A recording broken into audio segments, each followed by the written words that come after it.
ఇప్పుడు కేవలం 7,999 up to 10 kgs వరకు బరువు తగ్గి అధిక బరువు నుంచి వచ్చే ప్రధాన సమస్యలను దూరం చేసుకోండి. సినిమా అనేది అతిపెద్ద వ్యాపారం. రిలీజ్ టైమింగ్ అనేది చాలా ముఖ్యం. ఎక్కడ తేడా కొట్టినా దాని ఎఫెక్ట్ వసూళ్లపై పడుతుంది. అందుకే వీలైనంత త్వరగా విడుదల తేదీని ప్రకటిస్తారు మేకర్స్. కానీ గేమ్ చేంజర్ విషయంలో ఈ మ్యాటర్ ఎటూ తేలడం లేదు. రిలీజ్ ఎప్పుడో ఎవరు చెప్పడం లేదు.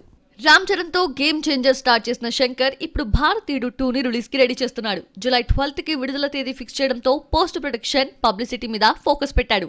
మరోపక్కన గేమ్ చేంజర్ పెండింగ్ వర్క్ ని ఫినిష్ చేయాల్సి ఉంది. వాస్తవానికి ఈ నెలలోనే రాజమండ్రిలో ఓ స్కెడ్యూల్ ప్లాన్ చేశారు. అయితే ఇది ఉంటుందా ఉండదా, అసలు గేమ్ చేంజర్ ఎప్పటికి పూర్తవుతుంది, ఎప్పుడు రిలీజ్ అవుతుంది అనేది $1 మిలియన్ ప్రశ్న. జూన్ జూలై నెలల్లో గేమ్ చేంజర్ విడుదలయ్యే ఛాన్సే లేదు. ఆగస్ట్ లో పుష్ప 2 వస్తుంది కాబట్టి చెర్రీ బాక్స్ ఆఫీస్ బరిలో దిగడు. ఇక మిగిలింది చివరి 4 నెలలు. ఈ 4 నెలల్లో రిలీజ్ అవడానికి చాలా సినిమాలు రెడీ అవుతున్నాయి. ఎన్టీఆర్ దేవర, రజనీకాంత్ వెట్టయాన్, విజయ్ గోట్, పవన్ హరిహర విరమల్లు ఇప్పటికే డేట్స్ ఫిక్స్ చేసుకున్నాయి. మీడియం రేంజ్ సినిమాల సంగతి సరే. వీటన్నింటి మధ్యలో ఓ మంచి ఫెస్టివల్ డేట్ ని గేమ్ చేంజర్ పట్టుకోవాల్సి ఉంటుంది.